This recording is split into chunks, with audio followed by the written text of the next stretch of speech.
Welcome to the Courageous Caribbean Woman podcast. I'm your host, Freeline Wilkins. Join me in this interview with a fellow Caribbean woman as we motivate and inspire you to unleash your own courage. Let's go. Hey, everybody. So today we have here with us Natalene Thorpe, who is actually my sister, my real life sister. And we're so excited to have her. I'm so very happy. And I appreciate her taking the time to talk to us because Nat is currently in Taiwan, right? Which is 12 hours ahead of us right now. So thank you so much. We appreciate that. No problem. It's good to be here. Good. Excellent. So to start off in this podcast, I want to just do a little segment just to get to know you a little bit better. And now we'll have Freeline's 5 favorites, right? So just 5 questions so that our listeners could get to know you a bit better. So first, would you describe yourself as an introvert or an extrovert? Honestly, I like to believe that I'm an introvert, but I feel like I have extrovert type tendencies as well. So I don't know if there's like an in-between, but I would say I am more introverted with a hint of extrovertedness.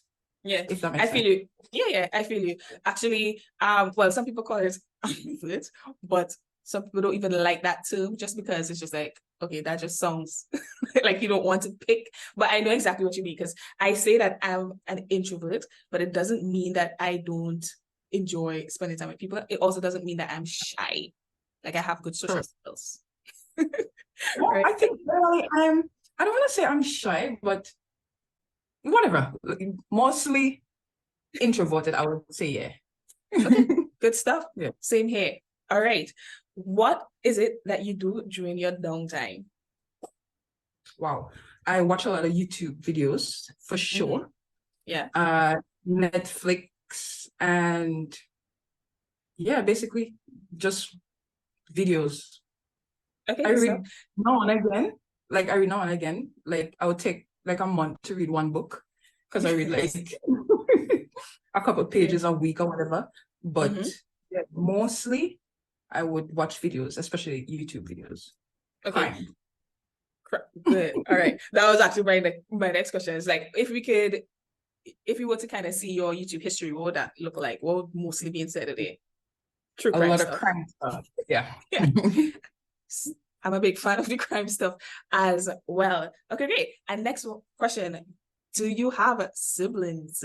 And if yes, how Oh, I many? do. Yes, you do. I have 2 siblings. I am the Yes. eldest. I have a brother and you, my wonderful sister. Yeah. Okay, good stuff. The other question, and this could be a hard one, but what is one thing that you would say you like about your job?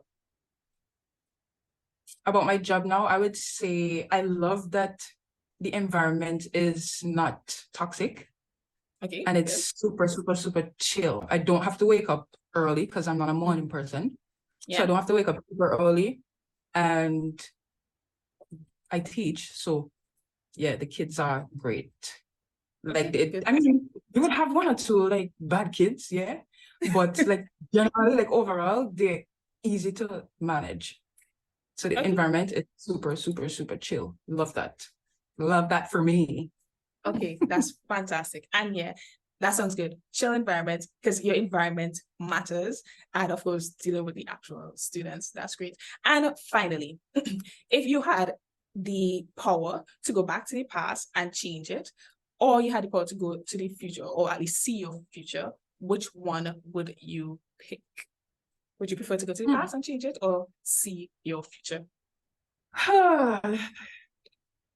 The thing is, as much as I would want to go back to the past and change it, I feel like changing my past would yield like a different future, the future that I have now. Like if I change the past, I want to change that. Even though like you think about things sometimes like that you might want to change, like I shouldn't do that. I should have done it this way. But I feel like your life like the same. I don't know if it were to be changed, if I would like that version. You understand? Yeah, yeah. And also, I feel like seeing into the future, like I would know like when I'm gonna die or when certain things gonna happen. I feel like that gave me anxiety, like, and I'm ready to like let me be surprised. So if I had to, okay, but if I actually had to pick something, which one is less weight, boy? Maybe the future. Okay. The Yeah. future. Yeah. Mhm. Okay. And I get you. I completely understand. Like going back to the past and change would just mean I would not be where I'm at right now. And it's just like I kind of enjoy this though. So the future, yeah. I get you. Okay, good. Thank you so much. So of course, as you know, on this podcast, we talk to courageous Caribbean women and who they're just doing amazing things in their lives, making their contribution. And we have you on today, of course, because you wrote your first book, The Truth About Self-Doubt. I love that. And we just kind of want to get into why you wrote this book, what is in it, and what you hope to accomplish, through this writing. But give us a bit about your origin story, where you're from, and what brought you up to this point, to the point of having this book to share with everybody. So my name is Natalene. I am from the beautiful island of St. Vincent and the Grenadines in the Caribbean. Yep. I grew up in a two-parent household with my two siblings, me being the eldest. And the book is actually, I don't know if you could see. Wow. Yeah. The truth about self-doubt. What brought me to this point is, well, the major thing I would say that brought me to this point, like actually writing the book, was me experiencing like a lot of anxiety and depression in like after I did my undergrad studies, because I'm a doctor as well. I studied medicine. Yes. Yeah. So I did my undergrad first, and then I went on to med school. I would say the trauma for me, or that experience for me, started with medical school, where I had like anxiety attacks and stuff. So that kind of, and me like seeing a therapist in med school, it geared me towards like focusing on my self-doubt, or actually admitting that I had self-doubt and managing it. Yeah. Okay, good. So you're saying, okay, it started with you really mostly like after your undergrad, right? Which you did where and what did you do? My undergrad, I did in Trinidad and Tobago, and I studied biology.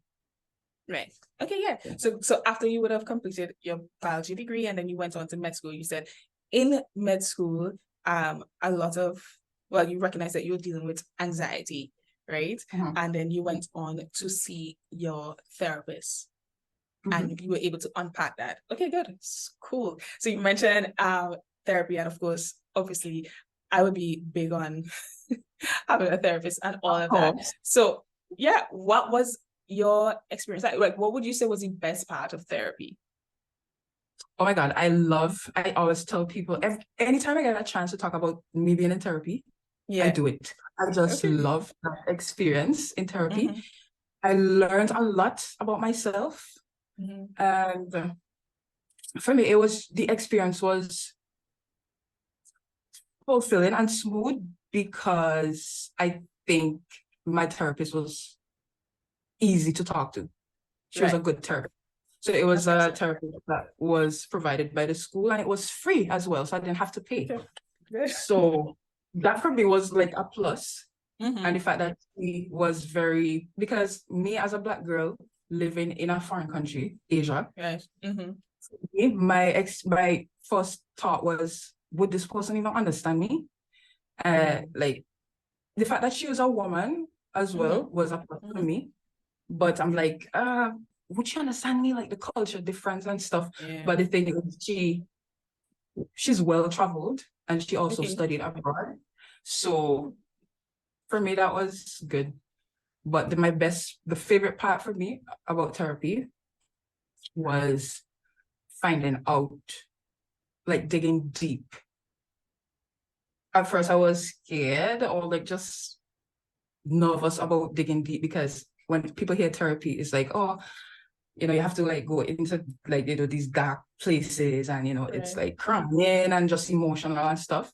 Even though, yes, there was some of that in there, but it was exciting to see how my past, me, like the way that I thought or the way that I think, how it influenced the experiences that I was going through, mainly the anxiety attacks and having depression and stuff like that. Okay, cool. So you're saying that therapy basically allowed you to make the connection to your past and your current behavior, right? And how it was getting manifested and stuff like that.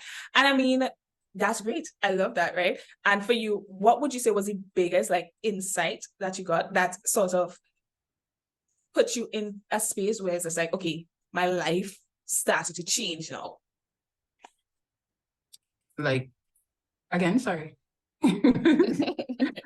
Right. So that if I ask it this another way, the insight, so maybe there was some kind of insight that you gained in therapy, some kind of connection that was made while you were in a session and stuff that would have basically propelled you forward. It's like, oh, now that I have this piece, it was like the missing link. Yeah, or the missing piece of the puzzle, right? It's like, okay, now that I get this, so much more things make sense. Oh, for me, I would say it was an exercise that we did. Tackling or challenging my self-doubt. Because self-doubt for me is like a little devil on your shoulder. Yeah. A voice. It was always a voice. It is, because I wouldn't say I no longer have self-doubt. I don't think that is possible, but at the time it was overwhelming. And for me, it was just like this little devil on my shoulder, just nagging me all the time. And we did an exercise during one of the sessions one time, and it was me tackling or debunking what the voices were saying. So for one of the exercise, I had to say, well, okay, what is a little voice on your shoulder saying? Why do you have so much self-doubt? What is he saying to you? What did she say to you? And for me, at the time I failed an exam. I actually failed my first exam in medical school, and it was devastating for me. And no matter, I studied, yes, I did study, studied long and hard, late night hours, was in the anatomy lab with the cadavers day and night. Excessive. It was excessive.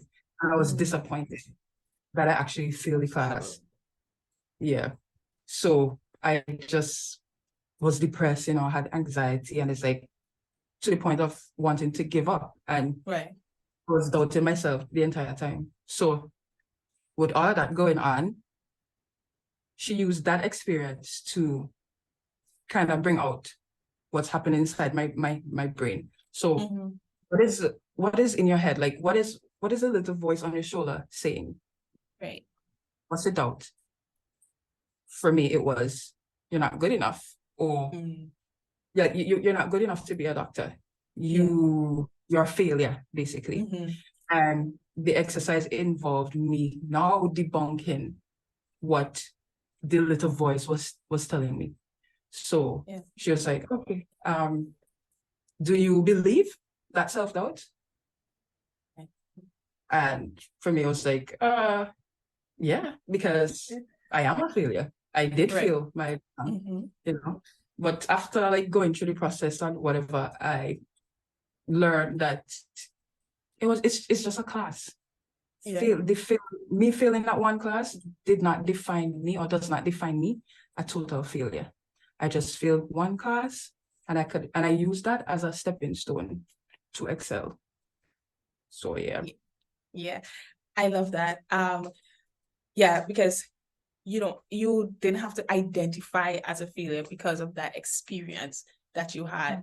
And there's something that you said earlier on that I think is really noteworthy, right? You said you won't say that you no longer have self-doubt, right? And you're not sure that's the thing that could go away completely.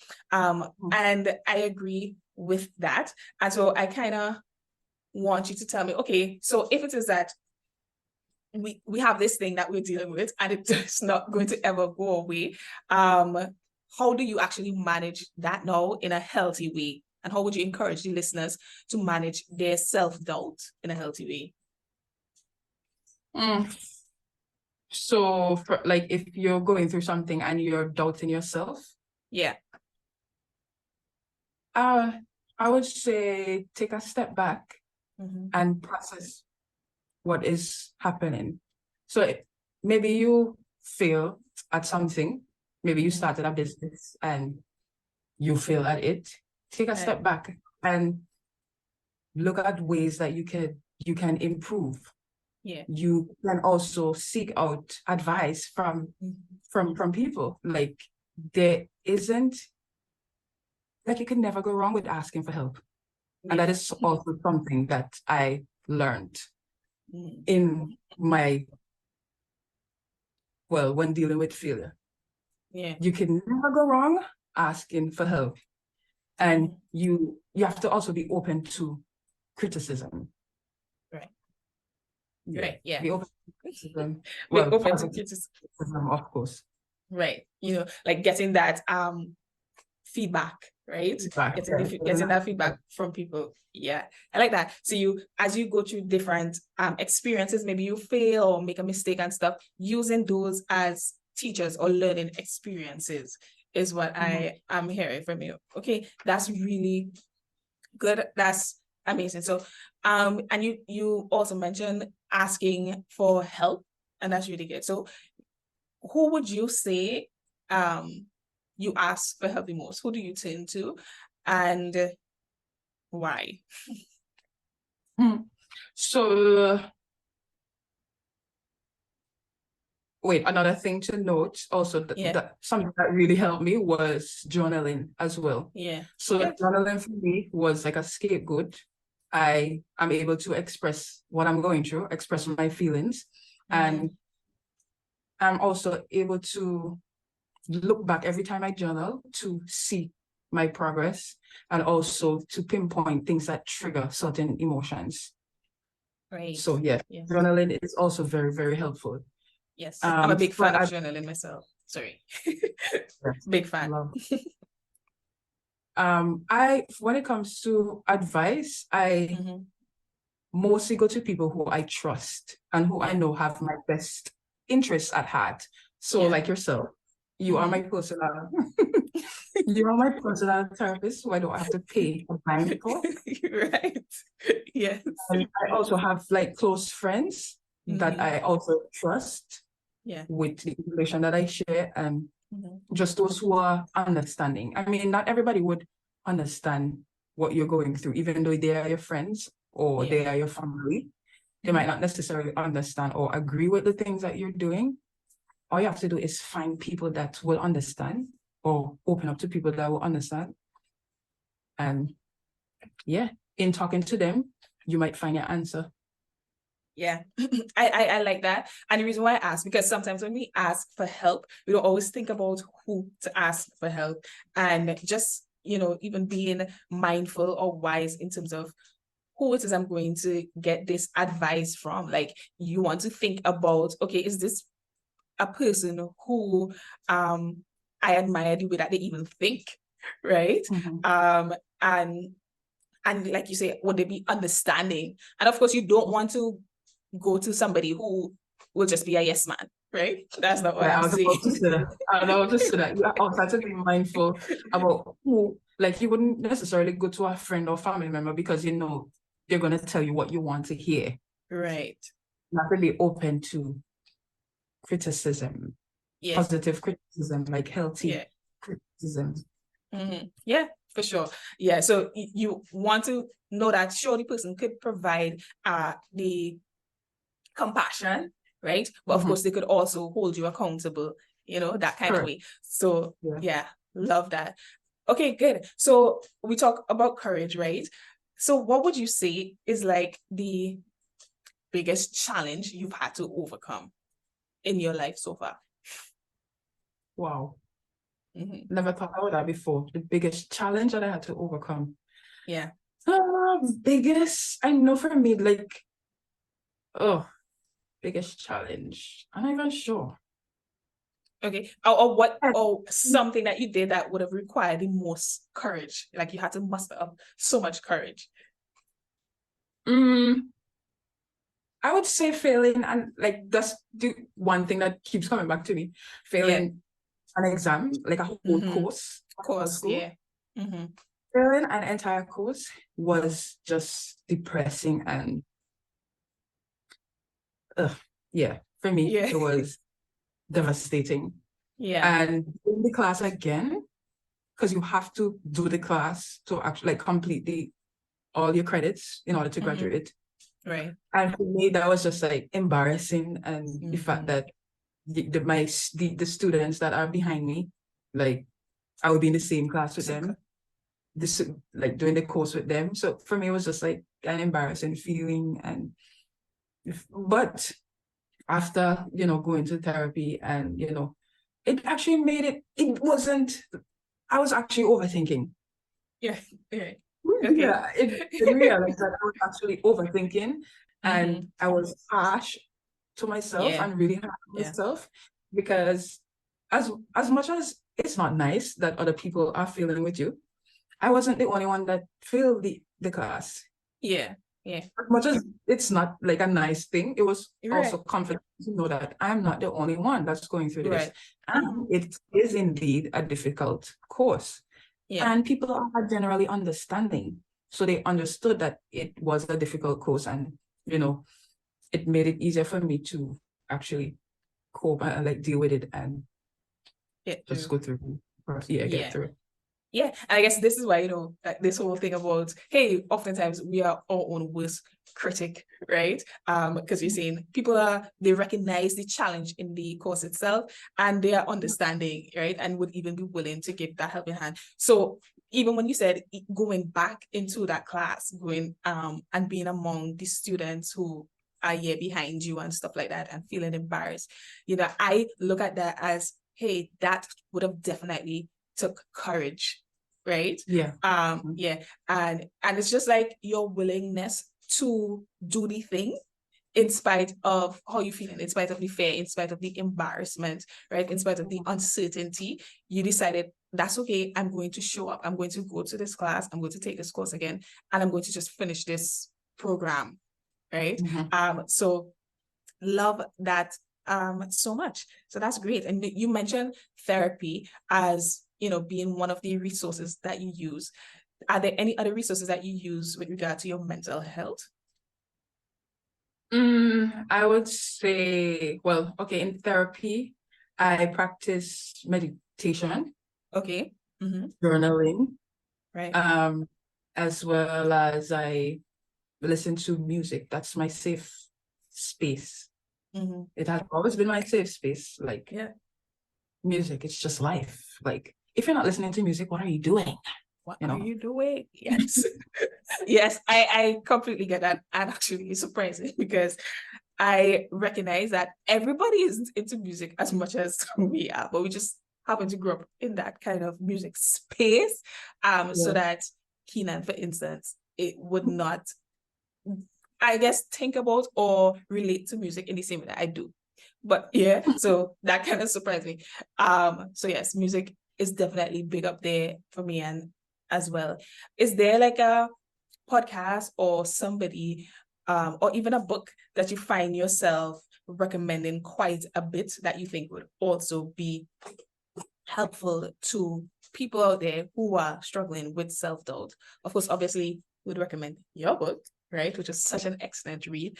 And I love it because it's short. It's quite short. So if you don't have the reading habits, if you don't have a reading habit, that's fine. You could still you could get through this quickly. Like I got through this in a day. And I especially love that exercises inside of here that you can do. Yeah, but outside of your book and stuff, is there a person or book or even an app that you utilize that you would recommend?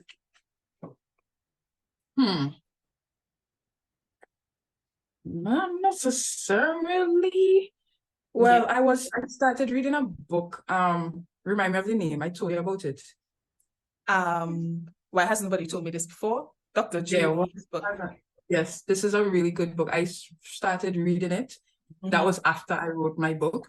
Yes. I started reading it, and I was like, what is happening here? Like, I feel like she took stuff from my book. Even though it was written before. Yeah, but it's really super, yes. I mean, she's a therapist, and I mostly spoke about my experiences and how going through therapy helped with that. And I also put the exercises in here of what I did in therapy, so it would make sense. But I could relate a lot to that book. So the book again, the name and the author. Why has nobody told me this before? Dr. Julie Smith. So that's a book. Oh, so excellent. So great. That is fantastic. Yes, I do like that book as well. And like you said, a lot of the nuggets that you would get from her book is also within this book. I feel like this book is such a good reference book as well. Mm-hmm. Yeah, that was my whole point of the book was like, for me, yes, I like reading and like learning new stuff, but I like things short and to the point. Yeah. Sometimes, like if I'm watching a video or I'm reading a book or doing anything, don't beat around the bush, please. Yes. That I need to know, short, sweet, and to the point. And that was my idea writing this book. So at the end of each chapter, there is a little summary or a little nugget to kind of remind you about what the chapter was talking about or whatever. Or it would have like a little exercise. You could always just go back to the end of the chapter and get the point of the whole chapter. Yeah. Excellent. Good. And so when you think about the fact that you put this book together, you took the time to write it, how long did it take you, by the way, to do this? Probably like a couple months. Yeah. And that's amazing, right? Yeah, I would have said like about 2 or 3 months, but 2 or 3 months to actually put it together. But before that, because I journal is a practice for me. It was easy for me to like just put everything together. So yeah, that's great. That's good. Even for anybody, who aspires to be a writer, for instance, to know, hey, if I even take up the practice of journaling, that could potentially help me when I want to write a book, right? And to know a book, it doesn't have to take you long, right? And you could do something short like this, and just the time that you're in. It's literally like how many pages? Like 54 pages. Yeah, exactly. Right. So if you know that is something that you want to do, you just have this goal of being an author, that is something that is, of course, so doable, right? And it could be short, sweet, and to the point. So that's great. So if it is that there was something that you kind of just one final thought that you want to leave our listeners with, what would that be? I would say self-doubt is an ongoing thing. It doesn't stop. There would always be moments of doubting self, but find ways to deal with it and not stay, in that state. Yeah. Reach out to people, take action in trying to combat, and celebrate your small wins. I 100% believe in celebrating small victories, no matter how small it is. Celebrate is an accomplishment. Yeah, I love that. It's really important for us to celebrate our accomplishments, because if we don't, it becomes challenging for us to even think about the things that we like about ourselves and the things that we are proud of, right? Especially if we spend a lot of time thinking negatively about ourselves, right? So it's good. So I love that thought, self-doubt, it'll be there. It's just a thing that will come. And what you would pay attention to is knowing how to handle it when it comes to, like, when you share, talking back to it. Like, if you imagine self-doubt on your shoulder there and you ask yourself, actually, do I believe that? Or you challenge it, right? That is wonderful. That's perfect. So how can our listeners support you and your work? Where can they find your book and where can they go to learn more about you? You can learn a lot about me on Instagram, for sure. Yeah. What's your handle? My handle, wow, I do not know. But I believe if you type my name, you would find me on Instagram. Natalene Thorpe. I believe if you type Natalene Thorpe, you would find me on Instagram. But the book is on Amazon. The book is on Amazon, both hard copy and the ebook. Yeah, Kindle version. The link, the Kindle version. The link for that is also in my bio thing on Instagram. Okay, cool. Excellent. I'll be sure to, I don't know, put that on screen or in the description and stuff like that, so that people could go out and get this book. It's really, and I'm not just saying this because she's my sister, but no, I did find it to be such a easy, fun. It was a fun read. It was light, not filled with jargons and all of that, and a very nice, good resource that you could just come back to when you just need a little boost, when you just kind of want to get in a positive space and all of that, clear your mind. So yeah, I'm glad that was the point of the book. So I am glad that it did that for you. Yes. It most certainly did. So your mission has been accomplished. So good job. I thank you for the work that you do, and for leaving your mark on the world and for making your contribution, speaking to the things that affect you. And you would have overcome your challenges, and now you have learned from those challenges, but also you're teaching people through this book, through your Instagram and all of that. So yeah, thank you so much. We appreciate that. And thank you for joining us today. You are most welcome. Thanks for having me here. You're welcome. Do take care. Bye.